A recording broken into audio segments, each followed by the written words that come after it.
all about the American dream. That is, if your dream involves cooking meth and killing lots of people. It's about Walter White, a high school chemistry teacher who discovers he has cancer. With lots of bills but little cash, Walter does what a lot of Americans do. He starts his own business. Unlike most small business owners, he kills 23 people and makes $80 million. You do the math. Walter's strategy from the start was to make the highest quality product on the market, 99.1% pure. In fact, his personality wouldn't let him do any different. Question: do meth heads really demand the best? Most meth is diluted by the dealers before it's sold. Theoretically, Walt's product would allow for greater dilution, enhancing profitability. However, we know that Hank's agents are finding the extreme pure stuff on the street. One possible answer: there are two meth markets. Some of Walt's pure product is finding its way into a more affluent group, what we call a focused differentiation strategy. Lydia's exportation to users in Czech Republic tend to add support to this conclusion. Walter sees himself as unrecognized and unappreciated, the smartest guy in the room, a visionary, whether in chemistry or business. But to listen to Walter on business, he sounds like he just stepped out of a 2-hour seminar offered by Albuquerque Tech. Walter knows everything. Jesse Pinkman, his so-called partner, has his own opinion, a classic division between management and labor. Breaking Bad is about entrepreneurship. Forming a business involves a series of risky decisions. Some will pay off, most will not. We know that years ago, Walter sold a stake in a business startup for about $5,000, a stake that would have been worth millions had he kept it. For most of the show, Walter continues to make bad decisions.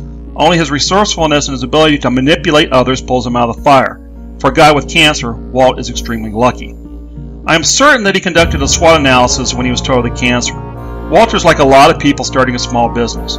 They focus completely on the S and the O. He completely underestimates, in fact, has not a freaking clue about the T, and of course, it is his W that this whole show is about. Walter does understand the immense opportunities offered by the drug industry. There is a valid economic reason why so many poor people in desperate situations turn to dealing drugs. Michael Porter has developed an industry model that looks at 5 dynamic forces that affect overall profitability. It is this interplay between these forces that serve constraint upon strategy formation. Let's look at each of these elements from the perspective of Heisenberg Incorporated.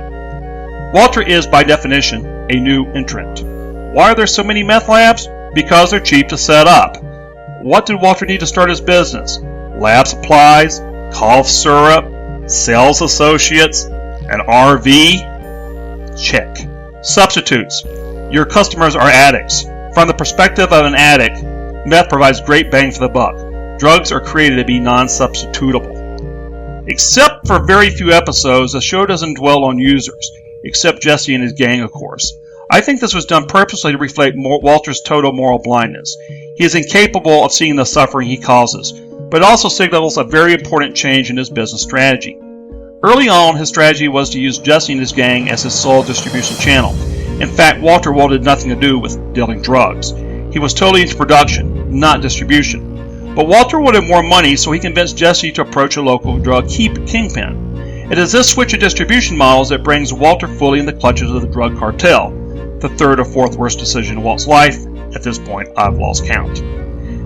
Power of suppliers. In the classroom, students' eyes glaze over when one starts talking about suppliers.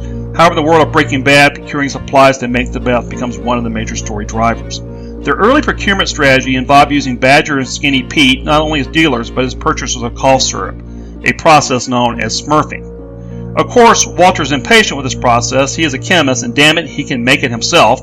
Walter decides they need to acquire methamine in bulk rather than hitting every Walgreens in Albuquerque. And this, of course, only makes Heisenberg Incorporated bigger and bigger, a necessary step when you're breaking into warehouses and robbing trains.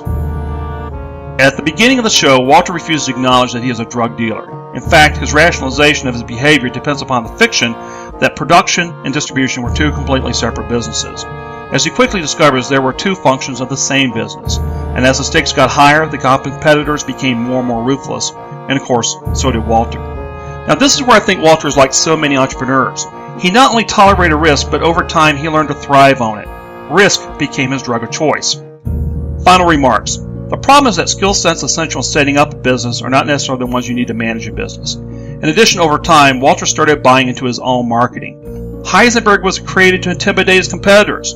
Over time, he started to believe his own PR to tragic results. In the end, Walter might have been a good entrepreneur, but he was a horrible business person. So what's the most important lesson from Breaking Bad? To me, it's quite simple. When you get in trouble, 3 words.